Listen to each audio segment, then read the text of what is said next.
April 1915, perang telah berkecamuk lebih dari 8 bulan dan tercatat sebagai yang paling mematikan sepanjang sejarah dengan Jerman berhasil menguasai wilayah utara Prancis. Sementara pasukan Prancis nyaris kehabisan nafas untuk bertahan. Usai memenangkan pertempuran, tentara Jerman menyisir medan perang dan menghabisi siapapun yang masih bernyawa.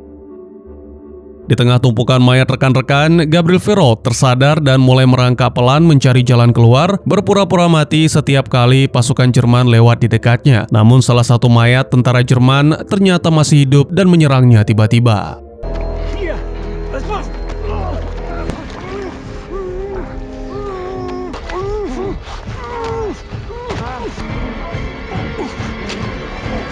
Gerakan itu membuatnya ketahuan, hingga ia pun harus lari menembus hujan ledakan yang terus mengejar. Sialnya, tepat saat campnya sudah di depan mata,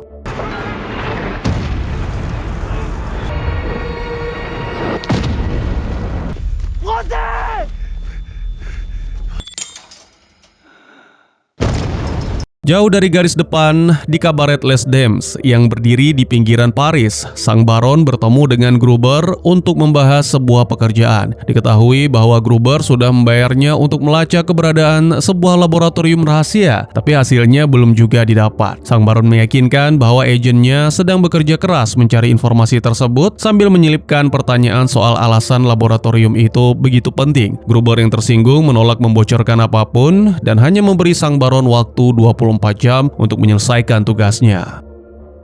Beralih ke rumah sakit militer, Gabriel berhasil selamat meski nyawanya masih di ujung tanduk. Seorang petugas mengabarkan bahwa istrinya datang menjenguk, tapi Gabriel menolak ditemui dalam kondisi mengenaskan seperti itu. Petugas kemudian menyerahkan foto keluarga yang dibawa sang istri, membuat Gabriel diliputi rasa bersalah yang mendalam. Berusaha mengintip keluar jendela untuk mencari sosok sang istri, ia malah terjatuh akibat kondisi tubuhnya yang masih lemah. Malam harinya, sekelompok ilmuwan misterius tiba di rumah sakit itu dan Gabriel diam-diam mendengar perdebatan sengit antara mereka dengan sang dokter. Seorang petugas bernama Mart menyuntikkan sesuatu ke tubuh pasien lain. Giliran Gabriel pun disuntik dengan cairan yang sama, matanya berubah hitam pekat sesaat sebelum ia kehilangan kesadaran. Melihat hasil itu, para ilmuwan menyimpulkan bahwa tubuhnya cocok dengan zat tersebut dan segera membawanya pergi.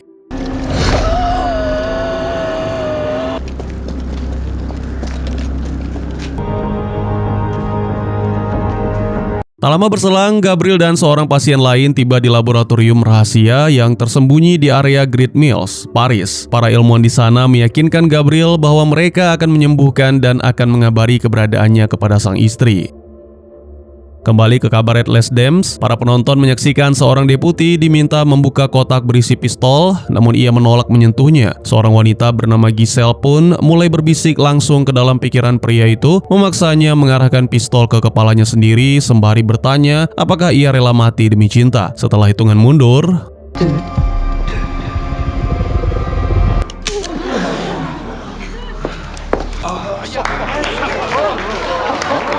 selesai pertunjukan, sang baron menghampiri Giselle dan memintanya menggali informasi dari seorang teknisi laboratorium. Giselle awalnya keberatan, tapi akhirnya menyanggupi permintaan tersebut setelah sang baron mengembalikan kunci kamarnya.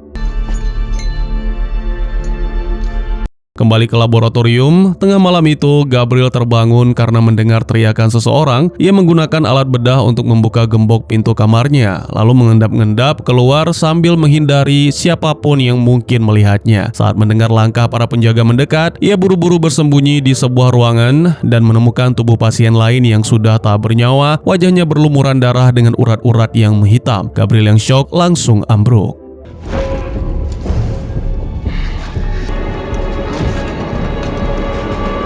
Keesokan harinya, Giselle memulai aksinya. Ia mengambil foto sang teknisi laboratorium dan mulai mengaktifkan kekuatannya hingga matanya berubah hitam, lalu mengendalikan pria itu untuk berkeliling laboratorium dan menghafal denah bangunan sekaligus menyalin sejumlah dokumen penting.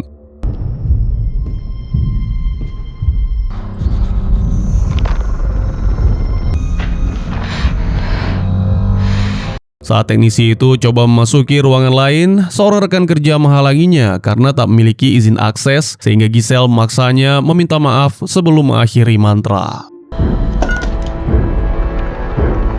Di lain pihak, Gabriel dikunjungi oleh Kolonel Murrow, sang direktur laboratorium. Murrow menjelaskan bahwa pasien lain yang tewas semalam sebenarnya sedang mereka coba selamatkan, namun tubuhnya tak sanggup menahan efek pengobatan tersebut. Laboratorium ini tengah mengembangkan sebuah serum eksperimental bernama Dixenal yang bisa menyembuhkan Gabriel sepenuhnya, tapi ia harus memilih antara mengambil resiko itu atau pulang dengan wajah cacat permanen. Jika serum itu berhasil, tubuh Gabriel akan menjadi jauh lebih kuat dan ia akan bergabung dengan unit elit bernama Sentinel.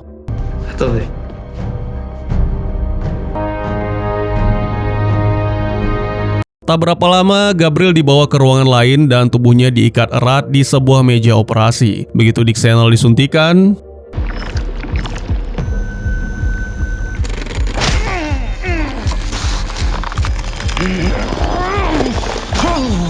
para ilmuwan yang kehilangan harapan bersiap menembaknya demi mengakhiri penderitaan. Tapi tepat pada saat itu, kejangnya berhenti, meski jantungnya justru berhenti berdetak.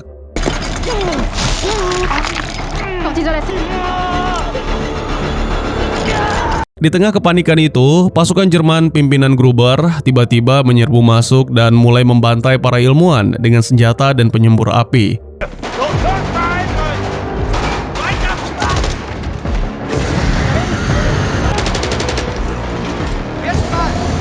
Murrow segera memerintahkan anak buahnya menyelamatkan seluruh dokumen penting sambil mengambil sebuah buku bertajuk Project Atlas dari brankas. Gruber yang menggunakan tubuh salah satu ilmuwan sebagai tameng berhasil membunuh penjaga yang melawan sekaligus menghabisi teknisi laboratorium yang sebelumnya membocorkan informasi, meski pasukan Jerman tetap tak menemukan dokumen rahasia soal Dixenal dan terpaksa membakar hidup-hidup dua ilmuwan utama di balik formula tersebut.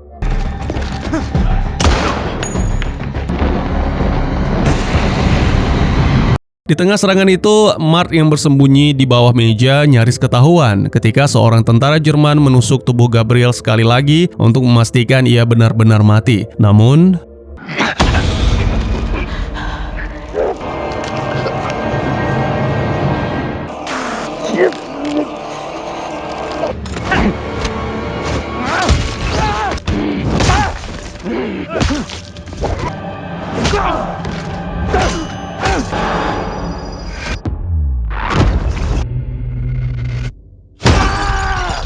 setelah seluruh musuh tumbang, Mart mencoba mendekat, namun Gabriel refleks mencekik lehernya juga sebelum akhirnya sadar dan melepaskannya tepat pada waktunya.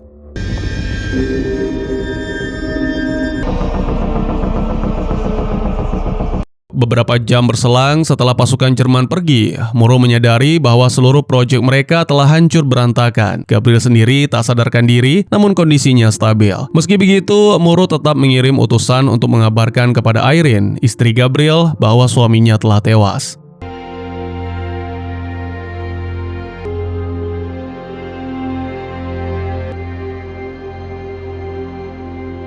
Di sisi lain, dalam mimpinya, Gabriel melihat sesosok tentara Jerman misterius yang berbalik dan bertanya, "Siapa kau?" Ia pun terbangun dengan mata yang kembali menghitam.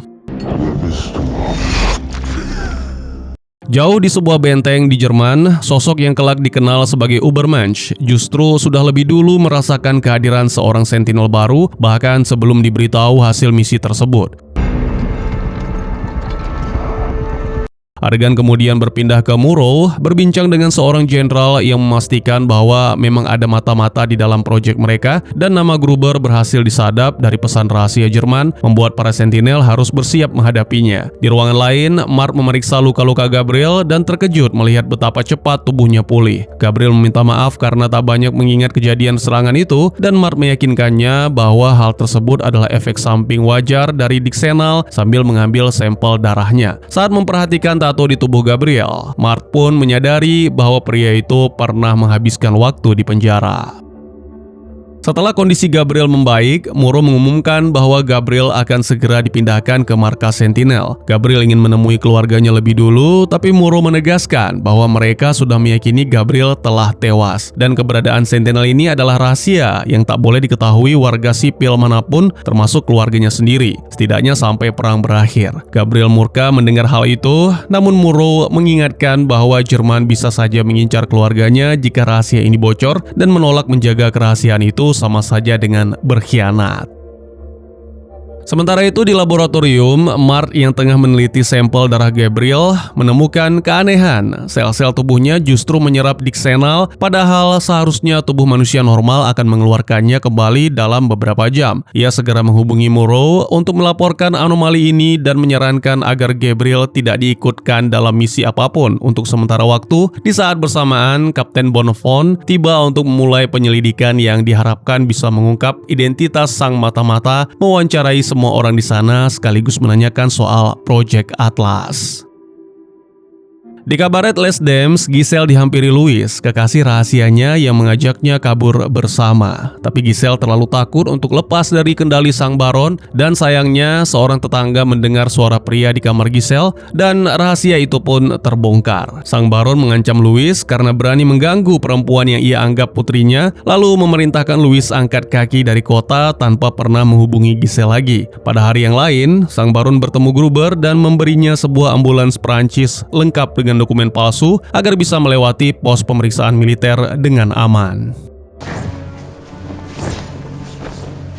Beralih ke Irene, ia merasa frustasi karena tak diizinkan melihat jasad suaminya, sementara pihak rumah sakit militer terus mengabaikan setiap telepon. Sebagai seorang jurnalis, seharusnya ia bisa memperoleh izin kunjungan resmi, namun atasannya menolak menandatangani surat tersebut. Jadi saat di luar jam kerja, Irene nekat menyelinap ke ruangan bosnya dan menggunakan stempel resmi untuk membuat izin kunjungan itu sendiri. Di markas para Sentinel, Gabriel disambut oleh Arman yang menjadi orang pertama memperkenalkan diri sekaligus mengajaknya berkeliling kompleks tersebut. Bazak yang lebih akrab disapa Djibouti tampak tak terkesan dengan Gabriel dan memperingatkan soal bahaya di balik Dixenal meski diam-diam ia sendiri tengah bergulat dengan rasa sakit luar biasa di kedua tangannya. Gabriel kemudian dibawa ke gudang senjata, tempat ia mengetahui bahwa para Sentinel mengenakan baju zirah yang menutupi seluruh tubuh, lengkap dengan helm berongga khusus untuk menyimpan serum tambahan yang mereka hirup saat bertempur.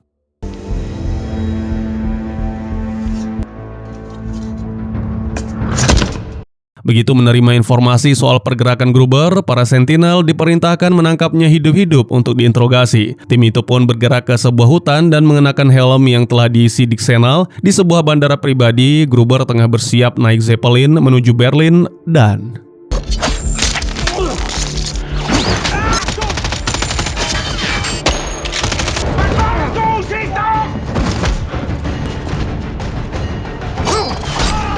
Tepat saat Gruber hendak naik ke sebuah pesawat di luar, Gabriel berhasil menjatuhkannya lebih dulu. Gabriel pun menghajar Gruber habis-habisan, sementara efek Dixenal di tubuhnya justru semakin mengacaukan pikiran hingga membuatnya kian beringas. Untungnya seorang rekan sesama Sentinel berhasil menahannya tepat waktu.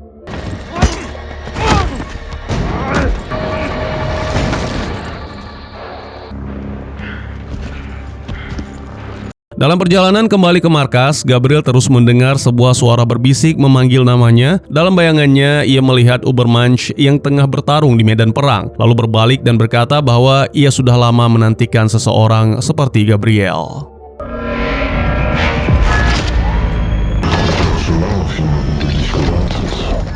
Beberapa waktu kemudian, Gabriel bermimpi melihat sosok itu menyerang sebuah kamp Prancis dan ia terbangun dengan mata yang kembali menghitam.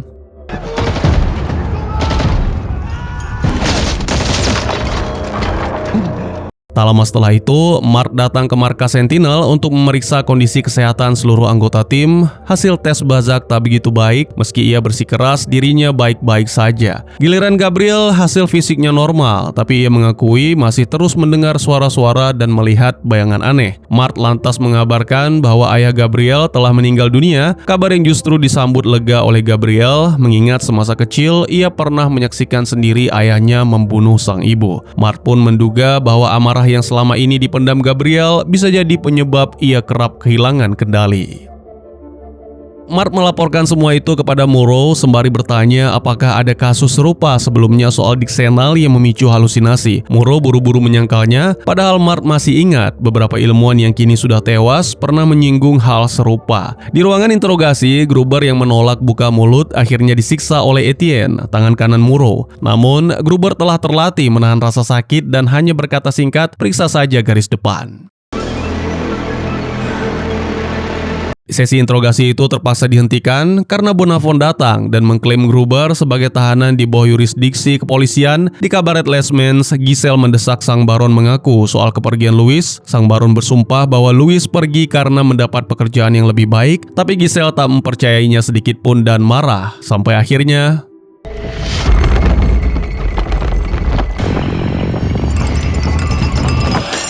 kembali ke markas, malam itu para sentinel mengadakan pesta kecil-kecilan untuk melepas penat. Namun Gabriel terus merasa pusing dan mendengar suara-suara aneh serta bayangan Ubermensch yang membantai para prajurit Prancis membanjiri pikirannya sampai membuatnya mencengkram wastafel begitu keras hingga retak.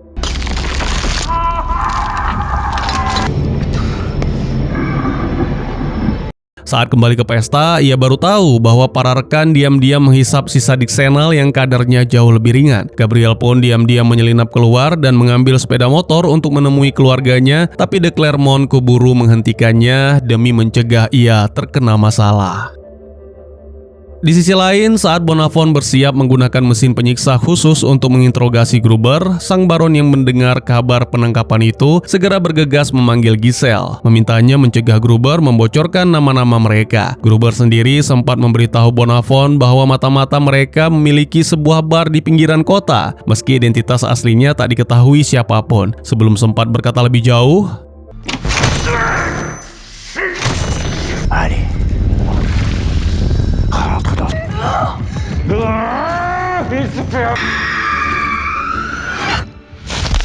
kontak langsung dengan kematian itu memicu guncangan batin hebat pada diri Giselle. Belakangan, saat seorang asisten baron datang memeriksa keadaannya, Giselle yang kesal nyaris membunuhnya juga, sebelum akhirnya melepaskan di detik-detik terakhir.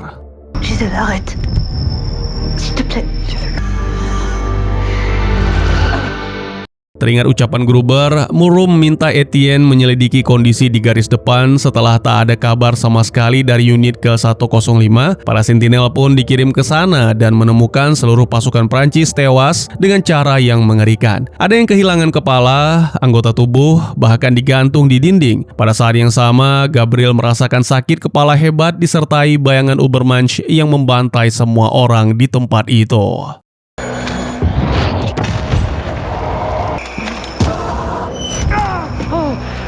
Mereka kemudian menemukan seorang prajurit yang selamat dan mengaku dikendalikan pikirannya oleh sang musuh. Peluru sama sekali tak mempan padanya dan sosok itu diketahui mengenakan zirah logam mirip para sentinel. Suara di kepala Gabriel kembali berbisik, mengatakan bahwa Gabriel berasal dari ras Titan dan tak lama lagi akan bergabung dengannya.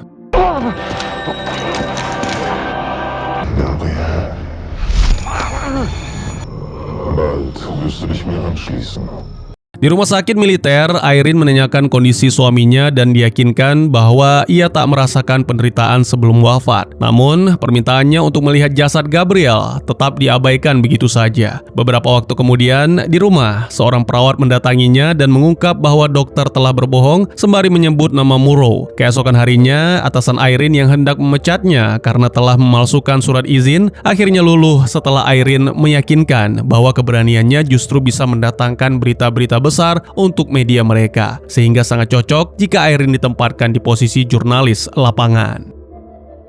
Murrow membawa seluruh temuan itu kepada atasannya di militer. Sejumlah foto berhasil memastikan keberadaan Ubermensch yang menyerang parit-parit seorang diri dengan kekuatan luar biasa, sehingga mereka pun memutuskan mengirim para sentinel untuk menghentikannya sebelum benar-benar kalah dalam perang.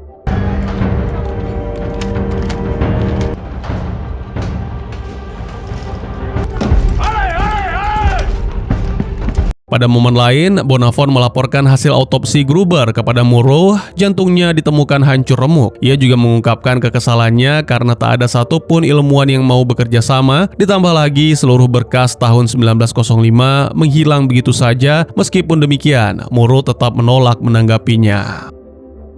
Di lain waktu, Marge bertemu seorang prajurit muda yang baru saja menjalani operasi pengangkatan peluru dari paru-parunya dan telah mengajukan diri sebagai sukarelawan program Sentinel. Begitu diikat dan disuntik di Senal, tubuhnya langsung mengalami kejang hebat hingga darah mengalir deras dari mulutnya dan akhirnya memaksa Marge mengakhiri penderitaannya tersebut.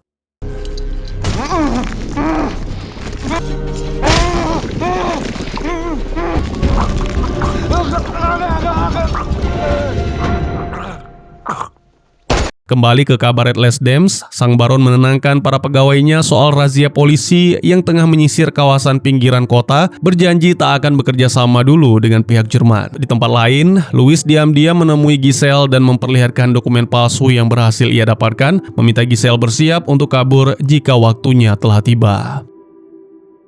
Di parit-parit hutan Quadrai, para sentinel bertemu dengan prajurit Prancis yang telah lama terjebak tanpa kabar dari markas. Mereka meminta petunjuk arah menuju sebuah pabrik di kawasan tak jauh dari situ, namun mereka diperingatkan agar tak mendekat karena konon ada iblis haus darah yang membunuh siapapun.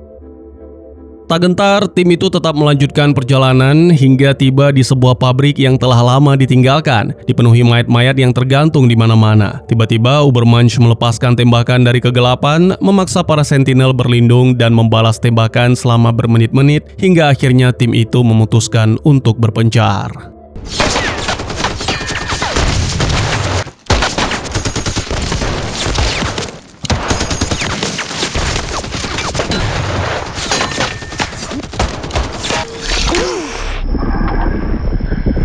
Sayangnya, lawan mereka menyadari upaya pengepungan itu dan balik menembaki kelompok yang berusaha mengendap dari belakang. Di tengah kekacauan, kadar Dixenal dalam tubuh Balzac membuatnya ambruk dan memuntahkan darah, memaksanya untuk membiarkan tim melanjutkan misi tanpa dirinya, sementara ia berusaha memulihkan diri. Jeda inilah yang akhirnya dimanfaatkan Ubermensch untuk bersembunyi.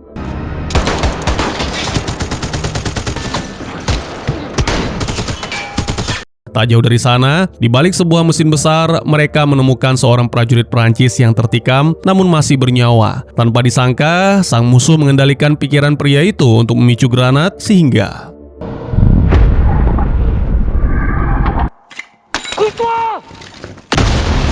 saat berusaha bangkit, Gabriel mendapat penglihatan tentang Ubermensch yang mengendap-endap mendekati Armand dari belakang. Ia berteriak memperingatkan, tapi jaraknya terlampau jauh untuk bisa menolong. Perkelahian sengit pun menjadi tak terhindarkan, namun betapapun kerasnya Armand melawan, kekuatan Ubermensch jauh lebih besar.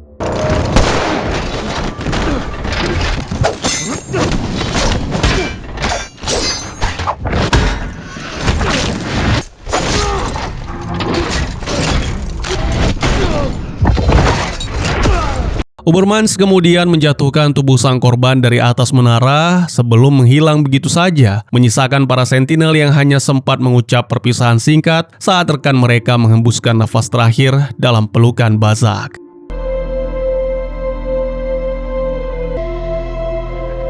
Seigneur, toi qui juges le monde.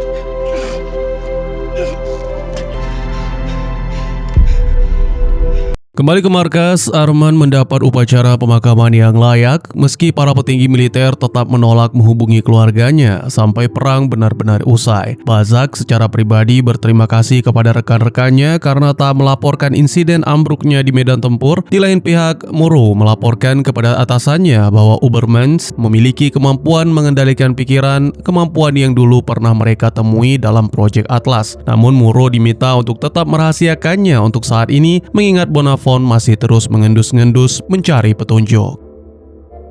Bonafont yang tengah berusaha memecahkan kode dalam buku catatan Gruber menemukan catatan soal pengiriman material yang berkaitan dengan penyerbuan laboratorium, lalu menanyakannya kepada Etienne yang bersikeras tak ada apapun yang hilang saat penyerangan itu. Namun setelah memeriksa lebih teliti jasad ilmuwan yang terbakar, Bonafont menemukan keanehan pada susunan giginya dan segera menelepon Murrow memberitahu bahwa jasad itu bukanlah sang penemu Dixenal yang sebenarnya. Jerman telah menculiknya dan meninggalkan meninggalkan mayat pengganti untuk mengelabui mereka.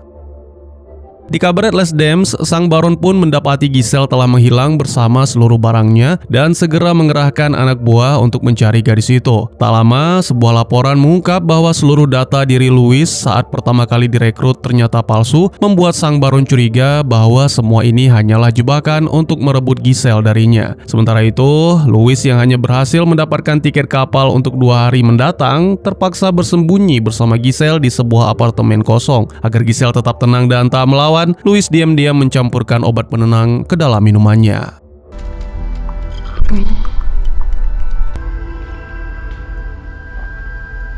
Beralih ke Irene, ia bertemu seorang jurnalis yang menceritakan sebuah kasus lama. Seorang pria bermata merah darah pernah membantai puluhan orang di jalanan sebelum akhirnya ditembak mati oleh polisi. Anehnya, jasad pria itu lenyap begitu saja dari kamar mayat dan sang jurnalis mengaku menemukan bukti bahwa Muro lah yang mengambilnya. Ia sempat mencoba menyelidiki sosok Muro lebih jauh, namun tak ada satupun catatan tentang pria itu sejak tahun 1905.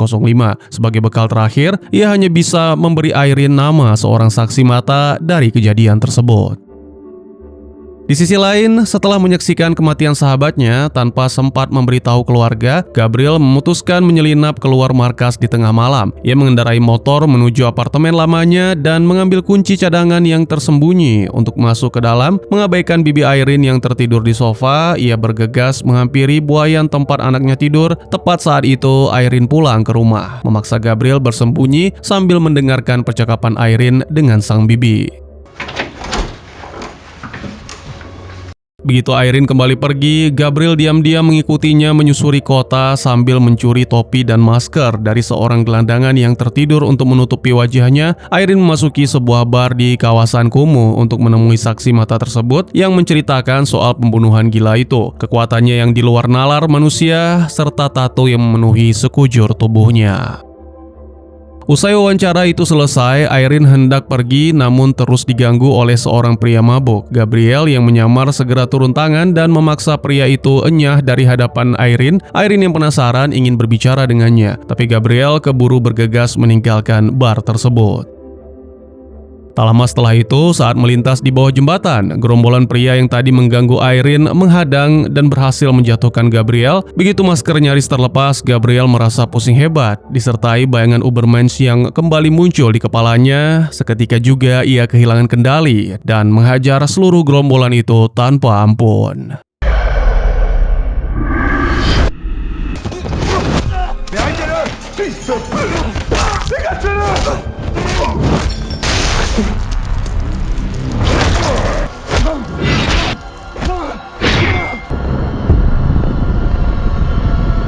Beberapa waktu kemudian, di laboratorium, Mart yang mendengar suara berisik segera memeriksa sumbernya dan menemukan Gabriel meringkuk sendirian di sudut ruangan. Ia mengambil sampel darah Gabriel sembari mendengarkan cerita tentang apa yang baru saja terjadi, padahal Gabriel sama sekali tidak mengkonsumsi Dixenal tambahan malam itu. Hal ini membuat Mart menduga bahwa tubuh Gabriel mungkin sudah mulai memproduksi serumnya sendiri secara alami. Karena Gabriel tak ingin bertemu keluarganya dalam kondisi seperti ini, Mart pun berjanji akan membantunya mengatasi masalah tersebut. Di rumah, Irene menceritakan kepada bibinya bahwa ia yakin baru saja melihat Gabriel. Ia lalu menemui seorang kontak di lingkungan pemerintahan yang memberinya daftar profil prajurit yang sesuai dengan ciri-ciri dari sang saksi mata. Meski pria itu mengaku terpaksa berhenti membantu karena menyebut nama Muro saja sudah cukup mendatangkan bahaya. Saat Irene membawa berkas-berkas itu kepada si saksi mata, wanita itu langsung mengenali salah satu foto sebagai sang pembunuh, meski catatan resminya menyebut pria tersebut telah tewas jauh sebelum insiden itu terjadi. Di sisi lain, Muro pun mendapat kabar bahwa istri Gabriel mulai mengorek-ngorek informasi berbahaya. Lalu ditampilkan pula di kabaret Les Dames, sang baron didatangi Diane, mata-mata Jerman yang menggantikan posisi Gruber. Sang baron awalnya menolak bekerja sama lagi dengan pihak Jerman, namun Diane berhasil membujuknya dengan janji akan membantu menemukan Giselle sebagai imbalan. Misi barunya kali ini adalah mencari informasi soal seorang pria yang tergambar dalam sebuah gambar yang diberikan kepadanya. Sementara itu, Giselle terbangun dan panik begitu menyadari dirinya terikat di ranjang. Saat Louis mencoba memasukkan obat penenang langsung ke mulutnya, Giselle berusaha mengendalikan pikiran pria itu. Namun efek obat yang masih tersisa dalam tubuhnya membuat gadis itu terlalu lemah untuk berhasil. Jadi, Louis pun kembali membuatnya tertidur.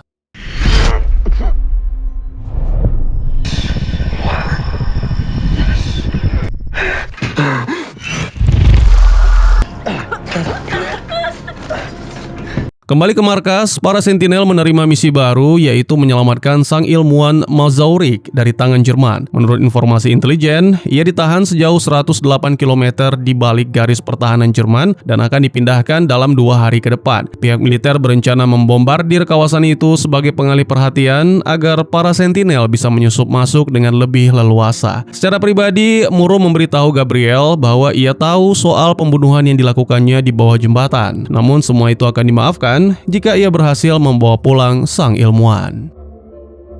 Para sentinel akhirnya tiba di garis depan Boys Lager, namun mendapati para pemandu yang seharusnya menuntun mereka telah tewas lebih dulu dan sang kapten yang berusaha membatalkan misi ini pun tak digubris. Karena pasukan lain justru tengah mundur, para sentinel terpaksa masuk sendirian lewat sebuah terowongan hingga tiba di parit-parit di seberangnya. Di sana, seorang prajurit memberitahu mereka soal senapan mesin Jerman yang terpasang sekitar 200 meter dari lokasi itu saat berusaha menyeberangi medan perang dengan hati-hati sambil menunggu momen pengalihan perhatian yang tak kunjung datang. Seorang prajurit Prancis yang sudah kalap justru berdiri menantang sambil berteriak ke arah Jerman, memaksa para sentinel bersembunyi sementara pria gila itu ditembaki hingga tewas.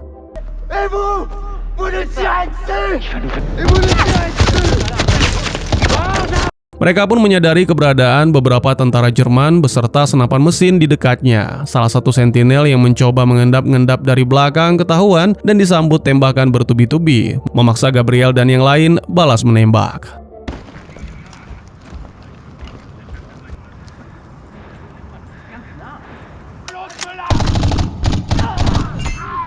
Keesokan paginya, beberapa tentara Jerman dikepung dan dilumpuhkan oleh para sentinel yang kemudian mencuri kendaraan tersebut. Di lain pihak, para petinggi militer yang khawatir Bonafont akan membongkar seluruh rahasia proyek ini akhirnya memutuskan menutup penyelidikannya dengan dalih sang ilmuwan telah ditemukan lalu memindahkan ke kasus lain.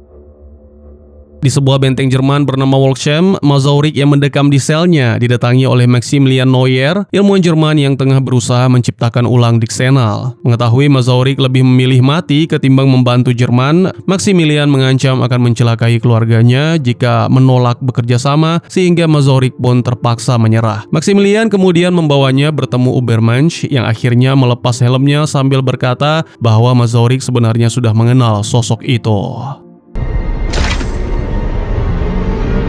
Dalam perjalanan menuju benteng itu, para sentinel mendapat jalan mereka diblokir oleh pasukan Jerman. 2 rekan bersembunyi, sementara De Clermont berpura-pura menjadi tentara Jerman dan menunjukkan dokumen truk yang mereka temukan sebelumnya. Sayangnya dokumen itu sudah kadaluarsa dan para tentara Jerman ingin memeriksa bagian belakang truk sehingga...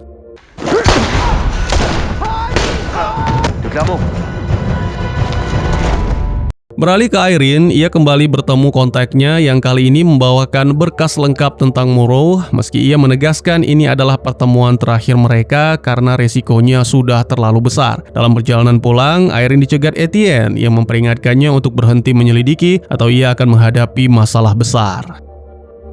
Di tempat lain, seorang polisi mengenali sosok pada gambar milik Sang Baron sebagai Gabriel. Sang Baron pun membeli berkas Gabriel dari kepolisian dan menyerahkannya kepada Diane yang kembali berjanji akan segera membawa kabar soal Giselle. Malam harinya, mantra yang dicoba Sang Baron untuk melacak keberadaan Giselle gagal total, namun tak lama kemudian ia justru mendapat kabar bahwa pihak Jerman telah lebih dulu menemukan lokasi Giselle. Di gorong-gorong kota, tepat saat Louis hendak menyerahkan Giselle kepada pihak yang masih misterius, Sang Baron dan pengawalnya muncul dan langsung melepaskan tembakan, memaksa pihak misterius kabur setelah sempat membalas beberapa kali. Sang Baron kemudian menembak kaki Louis dan menuntut informasi, tapi Louis mengaku hanya menerima uang tanpa pernah membocorkan satu nama pun. Sang Baron nyaris membunuhnya, namun Giselle melarang, lalu sekembalinya mereka ke kabaret, Giselle justru menggunakan kekuatannya sendiri untuk memaksa Louis mengakhiri segalanya.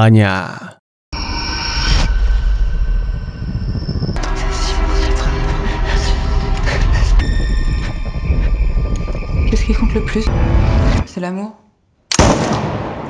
Di laboratorium, Mart yang merasa telah menemukan terobosan penting soal Dixenal tiba-tiba diinterupsi oleh Muro yang mengabarkan kedatangan subjek uji coba berikutnya. Wanita itu bernama Arya, seorang terpidana mati kasus pembunuhan yang bersedia menjalani prosedur karena ini adalah satu-satunya kesempatannya untuk bertahan hidup. Begitu diikat dan disuntik, tubuh Arya langsung mengalami kejang hebat hingga para ilmuwan lain ingin segera mengakhirinya, namun Mart memilih menunggu. Tak disangka kejang itu berhenti dengan sendirinya dan Arya berhasil bertahan, mengejutkan semua orang di ruangan itu. Adrénaline à 9 Neubert.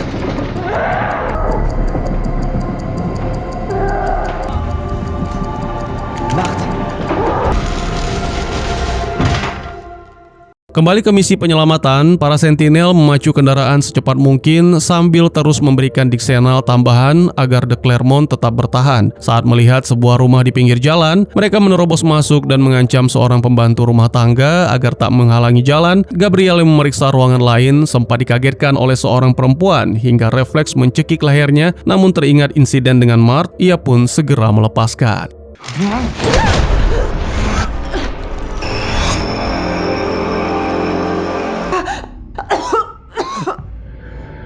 Balzac yang mencoba mengeluarkan peluru dari luka De Clermont tak sanggup melakukannya karena tangannya terlalu gemetar, sehingga sang pembantu rumah tangga menawarkan diri dan berhasil mengeluarkan peluru tersebut, sementara para pria lain menahan tubuh De Clermont.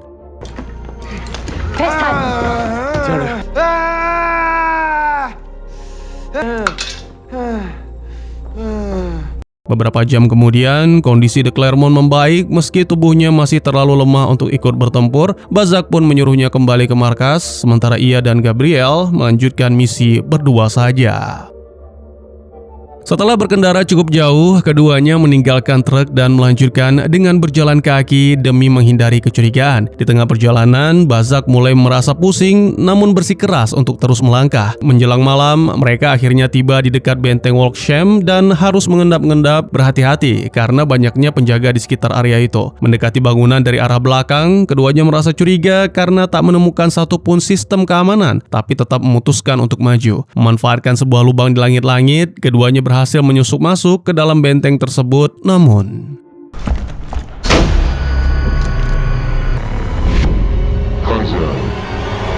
Gabriel yang terikat rantai dikunjungi Ubermensch yang mengaku pernah menjadi bagian dari proyek Atlas. Ia melepas helmnya, mencengkram rambut Gabriel, lalu menjelaskan bahwa mereka berdua mampu bertahan dari eksperimen itu berkat sebuah anomali langka dalam darah mereka, sementara Dixenal hanyalah pemicu semata. Ubermensch berjanji akan membuat Gabriel semakin kuat, sembari memasang masker ke wajahnya, membuat Gabriel menjerit kesakitan.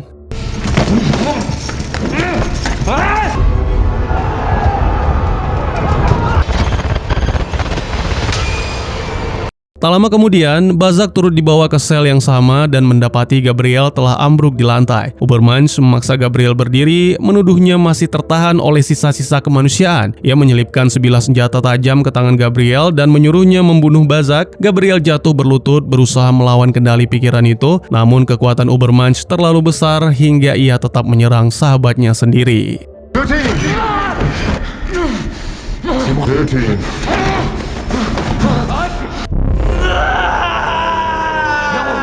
Di tempat lain, Arya yang telah menggunakan kekuatan barunya berhasil kabur dari ruang operasi dan membunuh beberapa ilmuwan di sana. Para penjaga yang mencoba menghentikannya di lorong pun dengan mudah ia lumpuhkan berkat refleksnya yang luar biasa. Saat lebih banyak tentara datang untuk melawannya, Mart justru mencegah mereka menembak dan berhasil menenangkan Arya dengan pendekatan penuh kelembutan.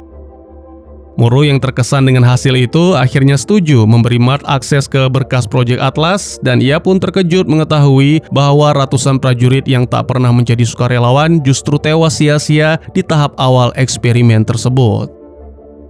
Kembali ke benteng Walsham, sebuah pesan mendadak dari Berlin membuat Balzac diserahkan kepada seorang tentara yang akan membawanya ke perbatasan. Tanpa disangka, tentara itu adalah De Clermont yang tengah menyamar. Kembali ke sel Gabriel, De Clermont memasangkan kembali helmnya dan membebaskannya. Mereka bertiga menyusup ke sebuah terowongan sambil melumpuhkan beberapa penjaga demi mencari informasi soal keberadaan Mazorik. Setelah salah satu penjaga menunjukkan arah yang benar, para sentinel terus maju sambil menghabisi siapapun yang menghalangi jalan mereka.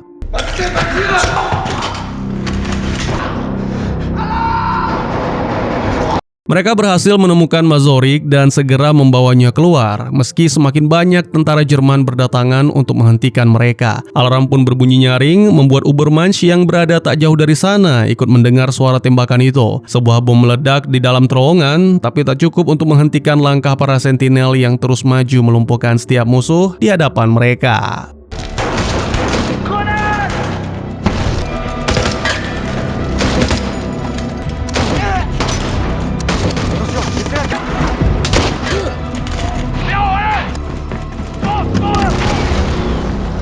Kelompok itu melanjutkan dengan berjalan kaki. Gabriel yang kembali mendengar suara Ubermensch memberitahu teman-temannya bahwa sosok itu sudah dekat. Mereka pun sepakat agar De Clermont dan Mazorik bergerak lebih dulu, sementara Gabriel dan Balzac tinggal untuk menghadapi sang prajurit monster. Tak lama, kobaran api muncul di sekitar mereka dan Ubermensch akhirnya menampakkan diri. Keduanya segera memasang helm dan mengisinya dengan Dixenal sebelum melompat tinggi untuk memulai pertarungan.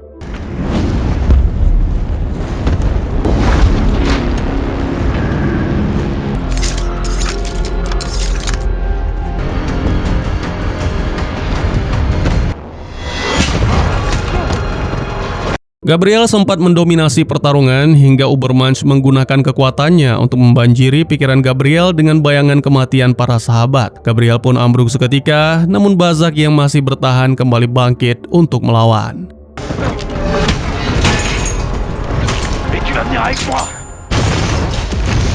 Balzac kehilangan salah satu lengannya akibat ledakan tersebut. Ubermensch yang menginjak luka Balzac bersiap untuk membunuhnya, namun tepat pada saat itu, Gabriel berhasil menggunakan kekuatan pikiran lalu.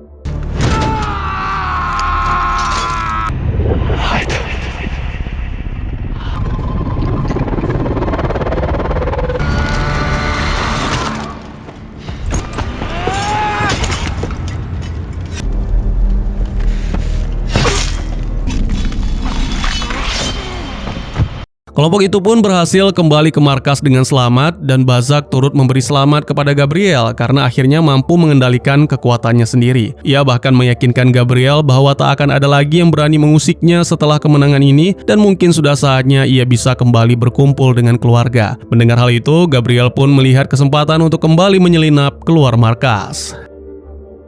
Di sisi lain, Marx diam-diam menemui Bonnefond. Ia sudah muak dengan eksperimen tak berperi kemanusiaan yang dilakukan Moreau selama ini, sehingga akhirnya setuju membantu Bonnefond menjebloskan sang kolonel ke dalam penjara. Sementara itu, terlihat Etienne di sekitar apartemen Irene melihat seseorang keluar membawa keranjang bayi. Tak lama kemudian, diketahui bahwa anak buah sang baron telah menculik Lucien, bayi Gabriel dan Irene, yang kini telah diserahkan kepada Diane. Lalu saat Gabriel akhirnya berhasil tiba di rumahnya sendiri, sangat disayangkan yang ia temukan hanyalah sang istri dalam kondisi sekarat.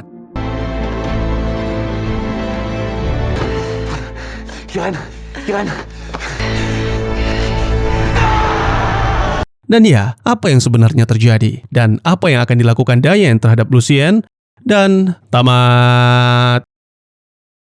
Diadaptasi bebas dari komik karya Xavier Dorison dan Enrique Brescia. Film ini menceritakan alternate story Perang Dunia Pertama di mana Prancis diam-diam mengembangkan program tentara super lewat serum eksperimental bernama Dixenal. Semua ketegangan akhirnya ditutup dengan cara yang mungkin bikin bertanya-tanya. Jadi mari sedikit saya jelaskan. Salah satu misteri terbesar yang enggak pernah dijelaskan tuntas adalah soal Project Atlas. Yang kita tahu pasti, ini sebuah dokumen yang diselamatkan Kolonel Moreau dari brankas laboratorium tepat saat Jerman menyerbu masuk di awal cerita. Artinya, ini sesuatu yang penting banget sampai harus diamankan duluan, bahkan sebelum data soal Dixenal sendiri.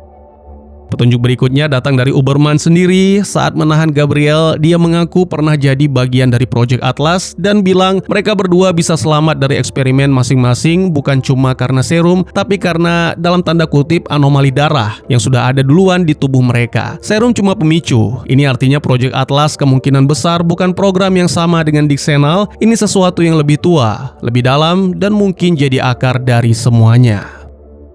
Disinilah petunjuknya makin nyambung. Sepanjang cerita kita juga tahu seluruh berkas tahun 1905 tiba-tiba hilang dan enggak ada catatan apapun soal Muro sejak tahun itu. Kebetulan, kemungkinan besar enggak. Saya pikir Project Atlas adalah eksperimen generasi pertama sekitar tahun 1905, jauh sebelum Perang Dunia Pertama meletus, yang entah bagaimana caranya menciptakan anomali darah tertentu pada segelintir orang. Gabriel dan Ubermensch mungkin cuma dua dari sedikit orang yang mewarisi anomali itu tanpa pernah menyadarinya, sampai Dick Senel membangunkan apa yang sudah lama tertidur di tubuh mereka. Bahkan ada kemungkinan ini juga nyambung ke dunia Les Dames, milik Sang Baron, tempat Giselle dan satu sosok psikis lain bersembunyi. Kalau anomali darah ini memang berasal dari eksperimen tahun 1905 yang sama, bukan nggak mungkin kekuatan supranatural di Les Dames juga berakar dari sana. Tapi kembali lagi, ini semua masih teori. Project Atlas tetap jadi misteri yang sengaja digantung. Kemungkinan besar ini disimpan buat jawaban di sequel. Namanya sendiri berarti manusia super dalam bahasa Jerman, dan dia adalah jawaban Jerman terhadap program Dick Senelnya Prancis. Kalau Prancis diam-diam menciptakan para Sentinel, Jerman ternyata mengembangkan program serupa versi mereka sendiri, dan Ubermensch adalah hasil paling berbahaya dari program itu. Soal identitasnya, Ubermensch sendiri yang buka suara ke Gabriel. Dia mengaku pernah jadi bagian dari Project Atlas, dan seperti yang sudah saya jelaskan sebelumnya, mereka berdua bisa bertahan dari eksperimen masing-masing bukan cuma karena serum, tapi karena anomali darah yang sama yang sudah dari awal ada di tubuh mereka. Serum cuma pemicu yang membangunkannya. Ini juga yang menjelaskan kenapa Gabriel terus-terusan dapat visi dan dengar suara sepanjang cerita. Ternyata itu bukan efek samping serum biasa, tapi tautan telepati yang memang menghubungkan mereka berdua secara langsung.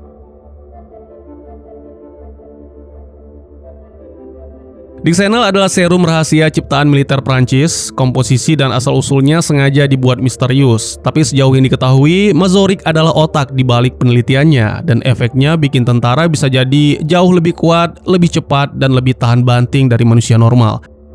Menariknya, ini bukan konsep asli dari komik sumbernya. Di komik, yang dipakai justru pilau radium, baterai radium buat menghidupkan tentara cyborg berlengan logam, bukan suntikan serum kimiawi. Tim penulis sengaja mengganti ini jadi Dick Senel, sesuatu yang lebih mirip serum super soldier bergaya Marvel ketimbang konsep steampunk di komiknya. Soal kenapa semua pihak berebutan, Dick Senel secara eksplisit disebut sebagai senjata yang bisa menentukan siapa menang perang. Dari awal cerita, Jerman udah mengincar informasinya lewat mata-mata, makanya Gruber disewa buat melacak lab rahasia Prancis. Tapi yang bikin taruhannya makin tinggi, Jerman ternyata diam-diam mengembangkan program serupa versi mereka sendiri. Jadi ini juga tentang perlombaan siapa lebih dulu menyempurnakan teknologi super soldier ini. Di balik semua kehebatannya, ada sisi gelap yang enggak bisa diabaikan. Dari berkas Project Atlas yang diakses Mars, terungkap ratusan prajurit yang enggak pernah jadi sukarelawan justru tewas sia-sia di eksperimen-eksperimen awal. Dan tubuh Gabriel sendiri sudah punya keanehan, selnya enggak mengeluarkan serum seperti seharusnya, anomali yang sampai akhir enggak pernah dijelaskan tuntas. Soal kemungkinan sequel masih belum ada kabar apapun, tapi ada beberapa clue kuat gimana ceritanya bisa berlanjut. Dari sisi materi sumber, komik aslinya terbit dalam beberapa jilid dan berhenti di jilid 4. Jilid ini berlatar invasi sekutu ke wilayah Turki atau Ottoman di kawasan Dardanelles, Gallipoli pada April 1915. Salah satu kekalahan paling terkenal sekutu di Perang Dunia Pertama, lengkap dengan musuh baru dari pihak Ottoman. Ini kandidat paling kuat buat sequel kalau mau lanjut dari komiknya. Tapi ironisnya, komik ini sendiri cuma sampai jilid keempat itu. Jilid kelima yang sempat dijanjikan enggak pernah terbit, mangkrak lebih dari 10 tahun. Jadi kalaupun jilid keempat ini diadaptasi, itu kemungkinan besar materi sumber terakhir yang tersisa. Setelahnya, tim penulis harus membuat cerita orisinal sepenuhnya, sesuatu yang sudah mereka buktikan sanggup dilakukan lewat elemen-elemen yang memang enggak ada di komik. Modal cerita orisinal juga udah cukup banyak dari benang merah yang sengaja digantung di film pertama sendiri. Plus, karena ini alternate history Perang Dunia Pertama sungguhan, film ini bebas mengikuti lini masa sejarah asli yang masih panjang dari Verdun sampai gencatan senjata 1918 buat latar konflik-konflik baru. Jadi, bagaimana menurut kalian? Mungkin segitu saja teman-teman, terima kasih buat yang sudah menyaksikan. Silahkan memberikan komentar, bertanya, ataupun merequest kira-kira film apa yang menarik untuk dibahas. Bisa lewat kolom komentar, atau buat yang malu-malu bisa via DM ke Instagram saya di @tegugusto. Insya Allah pasti akan dibaca. Mari kita jadikan kolom komentar sebagai sarana penambah wawasan dan menciptakan jalinan persaudaraan, bukan malah menjadikannya sebagai tempat pembulian sehingga menciptakan permusuhan. Jangan lupa untuk dukung terus channel ini dengan cara share, like, dan subscribe karena dukungan dari kalian sangat berharga bagi saya demi perkembangan channel ini. Saya Gusto, sampai jumpa di video selanjutnya. Tetap semangat, tetap bersyukur setiap hari. Dadah!